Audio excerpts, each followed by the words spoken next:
have been invited on more than one occasion to be on the H3 podcast.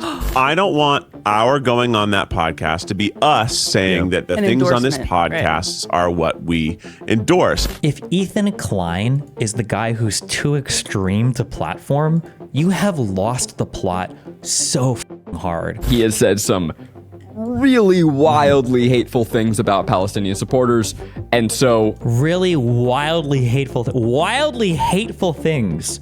Oh, this is like so gross. So balding comes with a huge mental health impact. It comes with a huge societal impact because it's one of these things that we don't accept. Just learned tonight at Mar-a-Lago that Jeff Bezos was telling everyone that real Donald Trump would lose for sure, so they should sell all their Tesla and SpaceX stock. Laughing face or something. Nope, 100% not true. Oh, well then, I stand corrected. This is why X is the best source of news, straight from the people. My face when the owner of the platform just makes up some misinformation, spreads it on the most popular account because he's the owner, gets 250,000 likes, and then the guy comes out and says, you just made shit up. This is why X is the best source of news. And we need to do a podcast with you two. This is how misunderstandings are sorted out. I think Bezos is realizing MAGA are the good guys and switching sides. Jesus Christ. It would have taken the mainstream media a week to get this story out, and they still would have messed it up. We get it clarified here within minutes, directly from Musk and Bezos. Holy cringe. Anybody else got some cringe? People that maybe disagree with some of the policies, but are like, I'm voting this way still. Her camp was afraid of blowback. They said that. Yeah. And so, Joe Rogan, he has said things that are totally insane. He has said transphobic things in the past. He has been very anti-vaxxer. Yeah. So you say, great, we're not going to associate with that guy. But when you don't associate with that guy, you are now allowing that to fester uninterrupted, and I don't think that he is the only reason that Kamala lost. Certainly not. I have so much anger for the Democratic Party and for their fecklessness. But it's crazy. Well, here's something I can relate it to our own experience. Something that very much like that, and maybe we'll cut all this out. We have been invited on more than one occasion to be on the H3 podcast. Oh, this is interesting, Keith. This is interesting. And we have kind of never responded because we're like, well, I don't want our going on that podcast to be us saying that the things on this podcast are what we endorse. There's a producer on that show who's a Try Guys fan, and she seems darling. And if you're listening to this and we haven't cut it, you seem excellent. I like Olivia a lot. But also, like,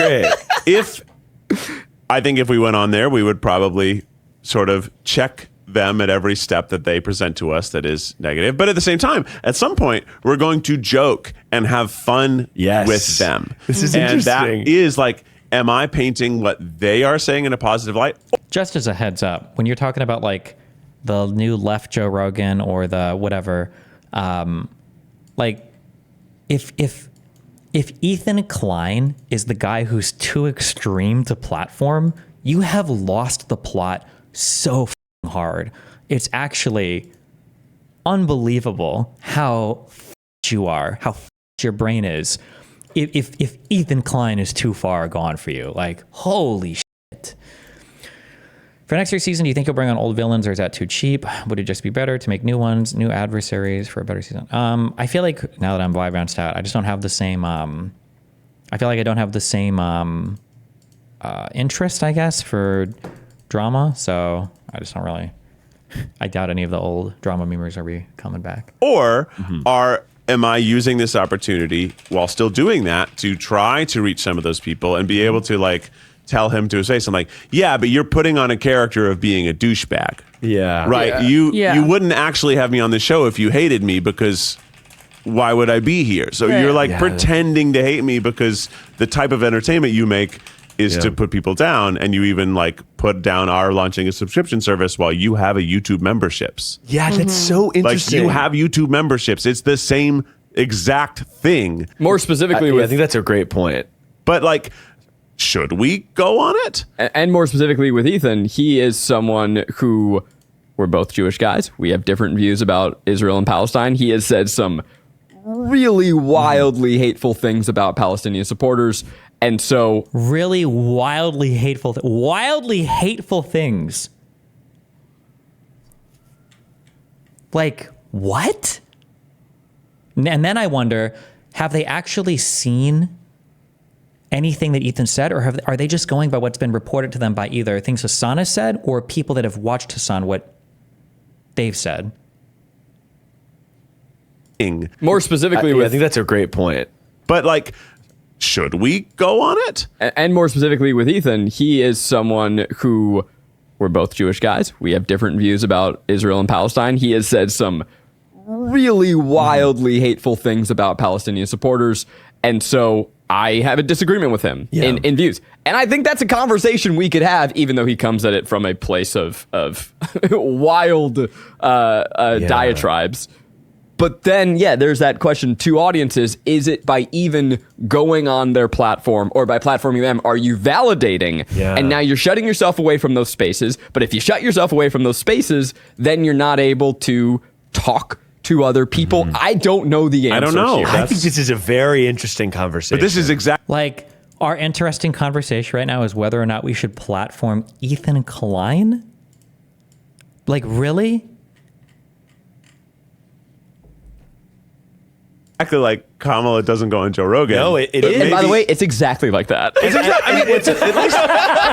at least as close as we can get. But it is. I think what's tricky about it is, it's like the game as it's been. I'm just curious, how popular is this show? Are these guys like big? Oh, this is like so gross and like, damn, 8 million plus followers. Okay, I guess these are big duders. And they jerk themselves off like they are wrestling with the decision. I think the reason why I have to be careful how I engage with this, because if I go too much into it, I'm going to lose my mind. I think the thing that's the saddest to me is that I am 100% confident that if all four of them took a test, or three, however many are in this, if all of them took a test on Israel-Palestine and the history of it, that I could devise like a 10-question basic quiz, and they would get 1 out of 10, maybe. Or 0 out of 10. They don't know anything about the conflict. They don't know anything about the history. They don't know anything about what's involved in both sides. They don't know anything about any of this conflict, but they have such strong opinions on it that they can't platform Ethan Klein. Like, really? How could you, like, that's insane. But then, there's that question to audiences. Is it by even going on their platform or by platforming them, are you validating? Yeah. And now you're shutting yourself away from those spaces. But if you shut yourself away from those spaces, then you're not able to talk to other people. I don't know the answer. I don't know. Here. I think this is a very interesting conversation. But this is exactly like Kamala doesn't go on Joe Rogan. No, it is. And by the way, it's exactly like that. It's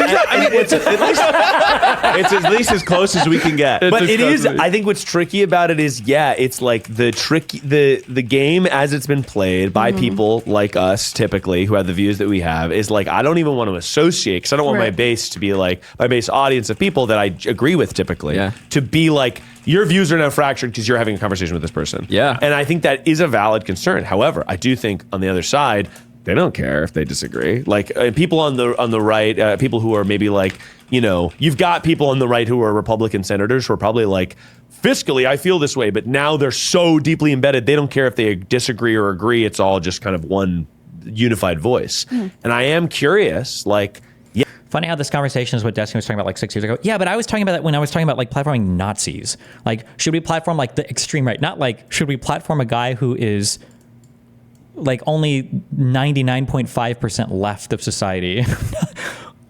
If conversations like that are had, is that an endorsement? Are you able to then just voice your opinion to a different audience of people that some of them might be like, okay, actually I see this point and it's not so crazy or whatever. I have no idea, but it's going to be a continuing conversation, I imagine, over the next 4 years. Yeah, probably. But anyway, I think that I have a quote to go back. I think it's nice they didn't just call me crazy and dismiss me outright. I don't think we'll disagree on much, if anything, on Palestine, despite what we've seen on Twitter. I agree we should be able to talk. It seems like we have a lot to discuss. I'm definitely interested in demystifying whatever concept you have of me being a right-wing Palestinian hater. Like right with the activists and their nonstop propaganda campaign to ruin anyone that doesn't pass their purity tests despite agreeing on 95% of things. You guys should come on. I wonder if they'll do it. I think this is right. What's more useful than creating a Democratic Rogan is just Democrats being more chill about shit. Everything else flows from there. Jackson Arnold. Do you think Democrats should work to fight back on social media and create its own Joe Rogan / Logan Paul-esque figures? The idea of the left creating its own Joe Rogan is, to me, a kind of category error. For a person to be counted as on the left, they would have to be much more consistently political and much more ideologically zealous than Rogan is. What makes Rogan's show a problem for Democrats is that he's not particularly political. And while the politics is, at this point, very hostile to Democrats, that's a relatively recent development, and it involves relatively little ideological content. If Rogan was constantly doing pods about school vouchers and the need to bomb Iran and why we should privatize Social Security and ban abortion and why the great thing about Trump is that he will advance those causes, I think he would lose audience quickly and that it would mostly make his listeners more skeptical of Trump. But he's not going to do that. All of which is to say that I think the recently much discussed Rogan problem is just a specific example of the general tent shrinking problem. If you want more people to vote for Democrats, then yes, you need an aggressive media strategy, but part of that strategy has to be lowering the bar for what it takes to count as a good member of the coalition. Yeah, that's true.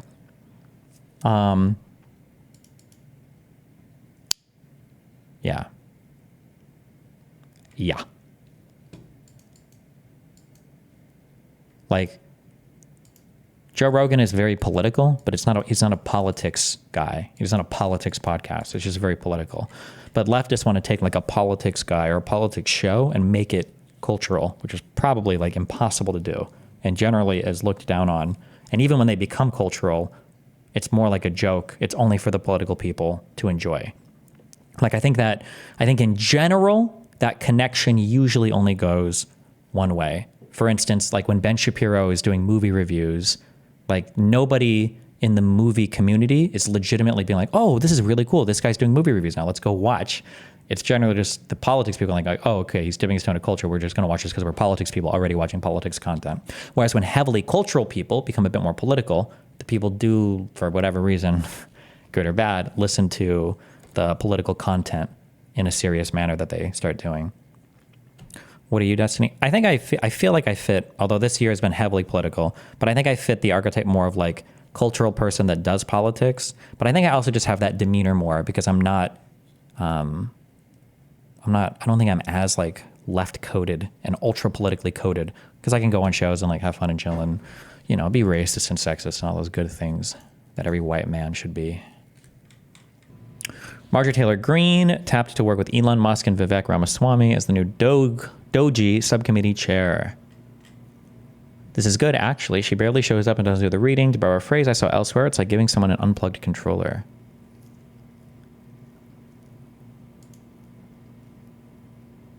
Absolutely dying at those two now getting assigned the privilege of working with MTG. It's actually hilarious. Enjoy, fellas. Very prestigious post you have there. True.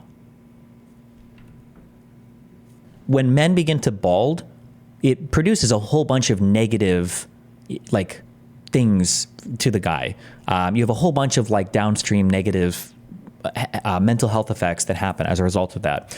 However, there's nothing, well, hold on, that's not true. I was gonna say there's nothing you can really do about balding, but that's not true actually. People respond differently to finasteride and minoxidil. Now I feel really bad for people in this subreddit because some people respond really well and some people don't respond well at all. Like, see this guy, he's posting his progress pics. That means that he probably responded really well. Jeez, this is 3 months, right? Some people will respond really well, some people don't at all. But like once you have, once you start balding, it's just like super negative health impacts, it's super negative mental health impacts, and it's like socially acceptable and encouraged for everybody to shit on you like crazy. And it's just like, and it's a huge meme for everyone. Like, oh shit, I guess this is kind of true. It's basically like what people think about fat people, except there's no behavior that makes you bald. You just go bald. And fat people are people are like, okay, well, come on, we shouldn't really make fun of fat people. But like balding shit is just like the funniest thing in the world for everybody to show up. Like, oh shit, okay, I guess that's kind of, oh wait, shit, maybe somebody linked it. I think this was posted in this subreddit. I think I saw it here. But if you're struggling with balding, we're going to help you. We're going to help you by showing you a road forward. So the first thing that I'm going to say is that I have been working on this for about 3 years. So for 3 years, every 6 months or so, I will sit down and I will look at all of the scientific literature about balding. I'll look for some kind of silver lining in the cloud. Because we know that balding is bad, right? Destiny, alopecia universalis here. Y'all can shut up, LeMayo. Damn, you got that Dune 2 build. I can sympathize with you because I have the alopecia version or whatever, which is why this disappears sometimes. So we know that men who go bald have it worse. So they're considered. Am I balding? No, I think luckily I don't. I think I would know by now because you have the Norwoods, the Norwood Reaper. I know all the terminology from this because I went to the alopecia subreddit because I was curious, like, oh shit, what the fuck is happening to my hair? And I was like, oh shit, that shit crazy. Because a lot of people get fucked with that, and I'm just lucky that sometimes I have a patch that falls out here. But then I guess once you click on one sub, they start recommending you other ones, and the trust list is the hair loss sub. So now it just pops up on my phone, and I just click through threads because they have good memes here sometimes. Yeah. Less physically attractive. Another big thing about balding is since it is a relatively uniform experience, it's so common, right? It's not so rare that people do. What the f is the Norwood patch? So I think balding people will measure their rates of balding by, it's called the Norwood line. And I think when Norwood 2 happens, that means that you are balding. Norwood 1 is just like, I think, show your hairline. Yeah. Like I have like, I think mine maybe is maturing, but like I don't have like a balding hairline. But I think at Norwood 2, I think that you get, it's like starting to significantly go in, and then you, like, I don't think this is, wait, this guy said, is this Norwood 2 hair loss? I don't think so. What will they say? Will they say yes? If it is, it's just barely, no? Nah, more like 1.5, yeah. But on that sub, they call him the Norwood Reaper, and he's the guy that comes for your hair. Okay, sorry, hold on. Sympathize with our balding brothers. Are you balding in the back at all? No, I don't think men usually bald from the back. Do they? Or I haven't heard of that for male pattern baldness. I think it's almost, I think it always starts at the front, right? Yes, they do. Okay, every single person in chat is saying yes, but I don't think I've ever seen this ever. Oh, from the crown? Oh, I don't think so. I don't know. I'll check my next haircut, I guess. I thought you meant like starting at your neck and like balding up.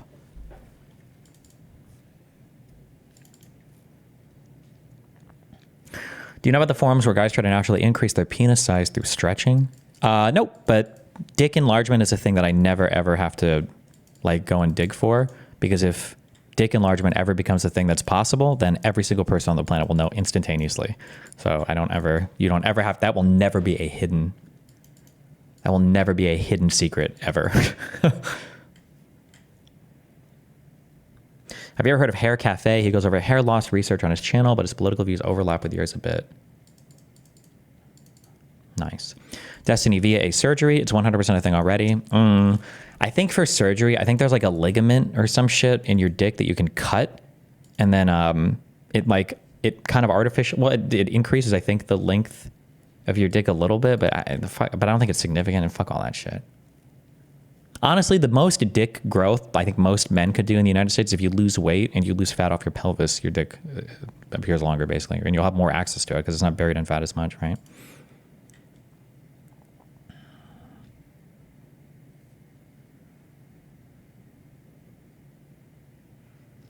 How do the guys in porn do it, though? What, have big dicks? I don't know. They're born with them? Less physically. Will baldness be curable in the near future, do you think? I don't know. I don't know how recent the finasteride and minoxidil stuff are, but these are like, this I think is like magic from what I'm aware of compared to even like 10 to 15 years ago. Don't take any of this advice 100% from me because I don't do these, so I don't know them as much. I'm just going by what I've read here. But I believe that one of these you can take that will bring hair back, and the other you take and it will it'll maintain your hair. So if you don't start it early enough, you can kind of be fucked. I don't remember which is which. But once you start taking them, I think you have to take it forever. Well, you don't have to, but you can stop taking it, but then your hair will start falling out, basically. But yeah.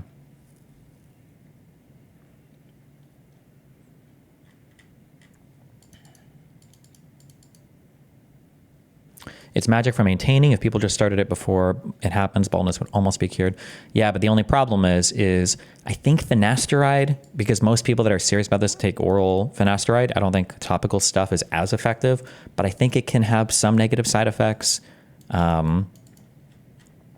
Although I think those might get over-exaggerated a lot, because anytime people bring up the negative side effects on the subreddit, all the posters get super ass-pained and they start throwing links at them. They say that it's super over-exaggerated. Yeah.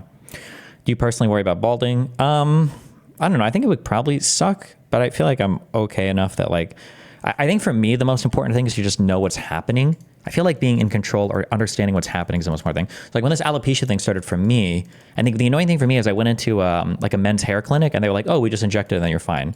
And I'm like, oh, okay. And then I think they injected it and then it like kind of came back and then it started to go away again. I'm like, wait, am I not fine? And then I had to go and do a whole bunch of reading. I'm like, oh, this is just like an autoimmune condition because my body is like literally dysfunctional. But not knowing or having any idea, like, I don't know what the is happening right now, like, is very weird and uncomfortable. But I think if you just know, like, I'll say this, but this is a big trigger. Well, you don't have to do this. Like, if you start balding, it's good to know that it's like, okay, I either need to shave it all off or I've got to hop on the Fin Min train and go from there, rather than like just not being sure, what's going to happen. But I think that not knowing for sure and then like having stuff slowly creep in on you, I think is really not good. Yeah. What exactly is happening to the scalp/follicles with hair loss? I don't know for male pattern baldness. I'm not sure what's happening there. I know that for the alopecia areata thing, I tried to read one paper on this, but it's like, this is like actual biology. That's too much for me. But there's a signaling pathway that involves JAK, J-A-K, which is probably related to the JAK2 thing from that, from the fake blood cancer that Boogie said he had. But basically what happens in alopecia areata is at times, because all autoimmune conditions are literally just random because it just f***s you from the random dimension for no reason, there will be a signaling pathway in some of your hair follicles on your body. There's a lot of parts of your body that have something called immunoprivileged status, meaning your immune system's not allowed to go there because the immune system f***s shit up. The immune system f***s shit up super hard. And when when things lose immunoprivilege in your body that are supposed to have immunoprivilege, your immune system goes in and it'll just, basically f it up. So there's some signaling pathway that causes your hair follicles in certain parts of your body to lose their immunoprivileged status. And then they get inflamed because your immune system comes in and it starts like trashing shit. And then as the hair follicles are attacked, they become weaker and then the hair just falls out because you can't support it. And then eventually the inflammation stops because your body gets bored, self-sabotaging, and then it goes away. And then your hair follicles will regrow hair. And then it just kind of does that over and over again. It's pretty cringe, but... Somebody said, your hairline is hella receding and you try to hide it with your unkept hair. Address this insecurity on stream, please. I don't know if it's like young people or if it's people that don't know anything about hair loss, but I mean, like, especially after spending time in these subreddits, it's like, it would be, if I were to walk around and identify somebody with a receding hairline, it would be hella stolen valor from people that unironically, especially the saddest things, you'll get guys in here who are like 22 that are like Norwood 2.5 or Norwood 3 or whatever. And it's like, oof. It's like when people are like, oh, like you must be super insecure about your height. And it's like at 5'8", my friend, no. Like the guys that are like 5'5" and lower, like these are the dudes that have a lot of issues that I would like super sympathize with. Like that's you're getting into like rough heights there, but like at 5'8", you're not having problems like getting laid with like 98% of women. But when you start getting significantly lower than that, then it gets. Why don't more of these guys rock a longer hairstyle like yours that would allow them to hide it more? Because longer hair doesn't hide balding well. And it usually becomes really, really, really obvious. I think that balding is something you either have to fashion into or you just shave your head or you get on a drug regimen to stop it. But long hair to hide balding usually looks really bad. Which there might actually be some people, I guess. I don't know if that chatter was serious or not, but some people might think that my hairline is super, that's why my hair is like long and messy, but I mean, it's not. Yeah, I don't know. Some people do it, but usually people can tell and it's not a good look, Reminds me of, I don't want to make fun of anybody who's balding now, especially after, but like I think Mitch Jones, I'm not trying to shit on his parents, but like Mitch Jones is somebody that had like a pretty dramatically receding hairline and he did the long hair and you could tell like really obviously, One thing that freaked me out though, because I thought he was trolling me when we did that haircut stream I didn't realize that I also had like a patch of hair that had come out like in the back of my head here, although it's regrown now. But the barber guy told me on stream, I thought he was fucking with me. He's like, you have like a bald spot back. I was like, okay. But then I checked that out in the mirror later. I was like, wait, what the And then that's why when I started doing more research on the alopecia shit, I was like, wait, hold on. It's all my shit about to start falling out. So if you ever see me just shave my head one day, it's because hair came out in a place that I didn't want it to come out on. So I was like, this. There's also a Minox beard subreddit. The only issue is, so there are different types of things that cause balding, and they cause them for different reasons. So like the alopecia areata stuff this is like an autoimmune issue. So any hair regrowth I'm doing, and this is why I stopped going in for the shots or whatever, because now I realize, now that I understand more of how it works, I'm basically just like fighting my immune system. So when you go in and you get the steroid shots, what you're basically saying is that like, okay, well, your immune system is here trying to fight your hair follicles because it has nothing better to do. So if we inject steroids here, it'll like basically fuck with your immune system for a little bit here so that your hair follicles, and it's like, I don't want to be in this back and forth fight against my bullshit. Like, it's cringe. Destiny, my brother in Christ, download GoodRx. I usually the Walgreens that I go to will let you check GoodRx for coupons. There just isn't usually any good coupon for Vyvanse. I don't know why. It's very rare that there's something available. I gave up and started shaving it at 23. The jokes don't bother me at all, and it's not that often even. As long as you're blessed with confidence, it's fine. There are a lot of bald actors that are looked up to, fear of violence. Yeah, but the only issue is a lot of bald people are also like, this is like the classic comment or comic.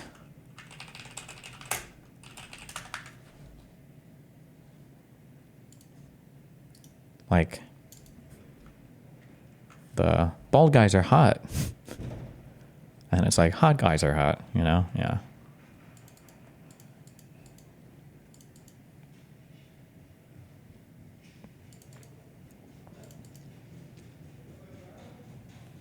How much do you weigh? I've been at 150 for a while. This is probably like my natural weight that I'd gravitate towards, I would imagine. Do you still get the brand or the name brand Vyvanse? I do, because reading patient reviews on the generics mind f***ed me. So. Oh, anyway, here you go. Sorry. We know that balding is bad, right? So we know that men who go bald have it worse. So they're considered less physically attractive. Another big thing about balding is, since it is a relatively uniform experience, it's so common, right? It's not so rare that people deserve sympathy. It's one of the few aspects of physical appearance that you are allowed to make fun of people for, right? So you can just make fun of people you can crack jokes about people being bald. There's no sympathy. You're the butt of jokes. In the realm of body positivity, like, balding doesn't have a space, right? Body positivity is about weight. It's about curviness. It's about thigh gaps. It's about beards or no beards. But it's not about balding. No one's like, it's okay, like, we should love bald people. No one says that. So balding comes with a huge mental health impact. It comes with a huge societal impact, because it's one of these things that we don't accept. So I've been trying to figure out. Destiny, somehow this kind of balding looks good. For him, this is also a thing that if I was actually balding, I would be super triggered. Or if I had like male pattern baldness, is because random retards online will say shit. I don't even know if I would say Dr. K has a mature hairline. I don't even know if he has an ordinary adult hairline. This is like a fucking teenager. I don't even know if he has a mature hairline. His hairline is unbelievable. This is a godly hairline. Like, what the fuck? Jesus. It's an Indian hairline. What do they normally have good? It's Ayurvedic genetics. Like, what can I do to help people who are bald? And he's like, isn't Dr. K like 40 plus years old? They think a big forehead is balding? Oh, maybe. So I've had patients who have gone bald. Like, sometimes The chatter forgot to post his image link when he made that comment. Oh shit, was he? Oh, sorry. I'll prescribe things like Propecia, which is an androgen converting blocker, an aromatase blocker, right? So there are different things that we can try to do to help people not go bald. But some people go bald. A lot of people go bald. And what do we do to help them? So for 3 years, I've been looking. What are your thoughts on hair transplants? They can be much more common. Do you think they'll get to a point that they're cheap and readily available? I don't know if they'll be cheap or not. It's hard because the selection bias is big on people post obviously when they have good results, but like in that Tress Less subreddit or whatever, people seem to have really good results with hair transplants. You just have to make sure that once you take them or once you do a hair transplant that you're taking, is it Fin and Minox for the rest of your life? Because you don't want to have like a receding hairline past your hair transplant thing or whatever. Looking at literature, and I've been trying to figure out like what can we do, and the science is very, very like disappointing. There's like studies that study after study shows that if you're bald, basically there's going to be mental health impacts. There's this concept of pretty privilege, which is very real, right? So if you're considered physically attractive, it comes with all kinds of other advantages. And so then there's this kind of idea that like as a bald man, you're going to be insecure. Like the world is objectively going to treat you worse. The world is not going to give you sympathy for treating you worse, right? They're going to say, this sucks for you, and sorry about that. Actually, they're not going to say sorry. They're going to say, ha, ha, ha, right? Because you're a bald dude. So there's like no sympathy. In fact, we're going to treat you like crap. There's all kinds of self-esteem issues that come with that because you perceive yourself in a particular way, right? So when you look in the mirror, you see you. But as you start to go bald, you're kind of becoming a new you, but it's not like we're embracing a new you. We're actually just losing a better version of yourself. You're just like losing a part of yourself that makes you more attractive. It's like just a net loss. There's no gain. So this is why I haven't made much content about being bald, because I haven't found an answer. I haven't found a way to help people beyond, yeah, it sucks. I'm sorry. It do be like that sometimes.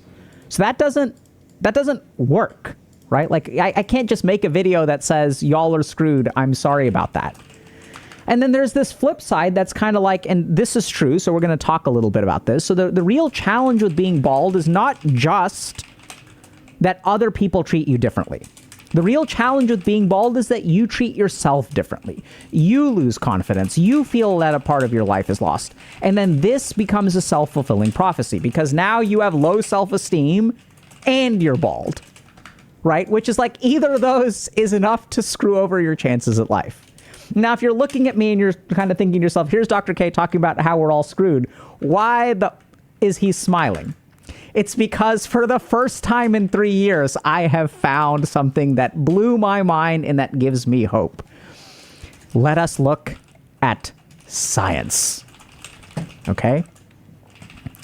All right, so before we get to this, there's one thing that I kind of noticed, is that not everyone who is bald is screwed.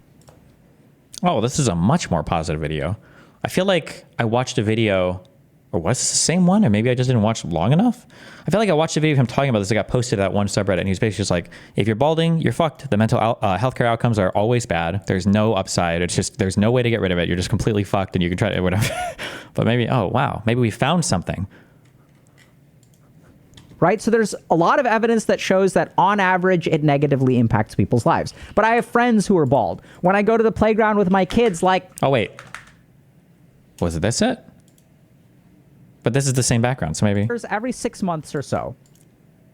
Oh, no, wait. Is this what I just listened to? I will sit down and I will look at all of the scientific literature about balding. I'll look for some kind of silver lining in the cloud. Because we know that balding is bad, right? So we know that men who go bald have it worse. So they're considered have a space, right? Body. Okay, never mind. We did just listen to it. I guess I feel like I remember it being so much more negative than this. Maybe it's just the comments in that sub. Okay, never mind. All right. 30% of the dudes that are bald, but they appear to be just as happily married as I am. I know people who shave their head and are actually in healthy relationships, become successful, right? I've even seen like, you know, everyone's like, oh, women don't like bald dudes. But there's apparently this guy, and apparently a lot of women like this guy, right? And so there's this guy apparently is beloved by women. So clearly, some people manage it. How is worrying about balding any different than incels worrying about their jawlines? Like it's just genes, why worry? It's just genes, why worry? First of all, that's an incredibly fucking retarded statement to make. But I think the second problem is because of what he said before. Because if you have a bad jawline, you've always had a bad jawline. There would be a difference between that versus like developing a bad jawline, right? Like going from having a good one to a bad one would probably be a lot different, right? Right? So let's take a look. So how is this, right? So if we look, oh no, I lost my highlights. Damn it. Okay, we'll fix it. We'll find this. Okay. So, but in reality, we see that there are people. I wanted to kill myself for like a year when I started to go bald. After shaving it, I just stopped caring right away. It was crazy realizing how much time I was spending thinking about my hair before I finally started shaving it. Yeah, I think that there's something to be said for just like accepting a thing and just whatever. I used to say this before for like crisis management. Usually if I'm facing any type of like particular crisis or if anything like weird or dumb is happening, that happens so often. Usually what I'll do is I'll just look at it and be like, okay, what is the absolute worst outcome from this thing? Okay, let's just assume that like that happens. How would we feel? How would we process it? And I'll try to like process everything from there. So that even if the worst outcome happens, like, okay, whatever. Is it really that big of a deal? Probably not. I think that I don't know how to explain this, but there is,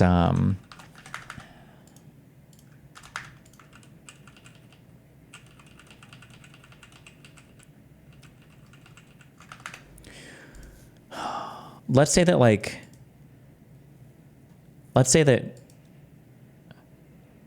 green is the reality, okay? So green is what's actually happening, all right?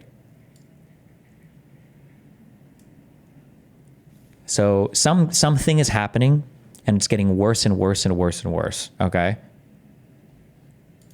And then let's say that blue is your expectation for that thing. I feel like this thing where you have an expectation and then things get worse and then you have to readjust your expectation and then things get worse and then you have to readjust and then you have to readjust.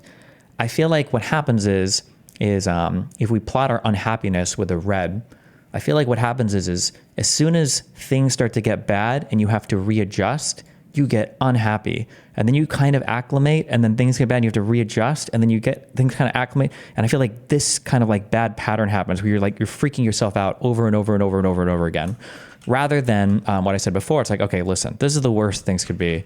If things are just like this, let's just do this. You have your moment and you take your time and you whatever, but then once you've like processed it, like it's whatever. As things, move towards this condition, you've already like acclimated to this point ahead of time rather than constantly having to readjust over and over again, because I think each of those adjustment things will mind fuck you. They destroy your brain when you readjust over and over again. Yeah, that's how I feel at least, but.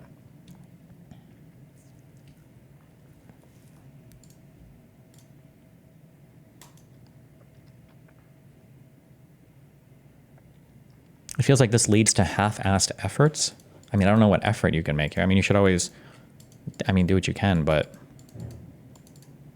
I mean, like, I'm not saying that, like, day one of, like, AP Physics, you're like, fuck, I did bad. Time to accept I'm just going to fail this fucking class. Like, obviously, this line that I'm referring to has to do with things that are, especially things that are outside of your control. Is to acclimate, or once the thing has already passed or come to pass or happened or whatever, basically. Especially things that are outside of your control. If things are inside your control, you should still do as much as you can, but you should also still adjust your baselines of like, how do you expect things to turn out and what's reasonable or unreasonable? Yeah. There are these mythical creatures out there, these bald men that seem to have confidence, that seem to have relationships. And so how is this possible? And that's when I stumbled upon this paper. And let's look at this, okay? Balding is one of the most inside of your control things. Unless you're talking about pharmaceutical interventions, that is absolutely not true. Balding is probably, at least from what I'm aware, balding is probably almost entirely genetic with almost zero physical or environmental input. Say from like radiation poisoning or something, or like, yeah. So today we're going to talk about bald and bad. Experimental evidence for a dual process account of baldness stereotyping. What the hell does that mean? We'll explain it to you. Okay. What about stress? I don't know if I've seen anything that highly correlates stress to balding. Also, I don't even know if I believe in stress research. People say the same about like autoimmune things. Like, oh, when you're more stressed, like, how do you measure that? I don't believe you. Yeah, I don't know. But yeah. Okay. So let's take a look at some of the science on baldness. This is so. One might ask whether balding men are not only perceived as less good-looking, but also less warm and friendly. This is exactly the physical attractiveness stereotype, or PAS. So the first thing that we're acknowledging is that if you're physically attractive, then chances are that people will think you are more competent in other ways. This is called pretty privilege, and there's a lot of like good data to support this, okay? So, despite a wealth of empirical support for PAS, that's pretty privilege, experimental evidence is quite mixed for the domain of male pattern baldness. Now, that's really interesting. Although most relevant... So would you say if I'm balding, I should see about getting on meds? I think the sooner the better, based on that subreddit that I read. But you should also talk to a doctor or a hair specialist guy or whatever. But it seems like if it's starting to happen, yeah, you have a lot of options initially. But if you wait until you're like Norwood 3 or 4, you're like, fucked. But... Studies agree that bald or balding men are perceived as less physically attractive, right? Here's a bunch of studies. Only some show analogous effects of the evaluation of social attractiveness. So this is where pretty privilege doesn't seem to translate for bald men. So like there's the physical attractiveness, people are rated as less physical attractive. But something is weird is going on when we actually apply to, is this person likable? Is this person likable? Is this person friendly? Do I want to hang out with this person? So physical attractiveness and how much I like this person don't seem to translate for all studies on baldness. For someone who considers himself a liberal, I've been completely disenchanted with the woke side of the left and have been intrigued by libertarian thought lately. Can you tell me why libertarianism isn't the way to go? Depends. Honestly, libertarianism doesn't even mean anything these days. I have to know like what you're talking about, and then we'd have to go through specific points, I guess.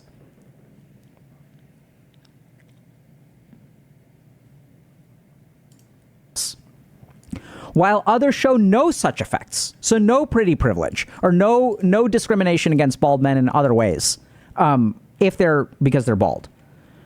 Okay? Now, one of the reasons for this is that these are... I don't know why we're watching this far out of this. Hold on.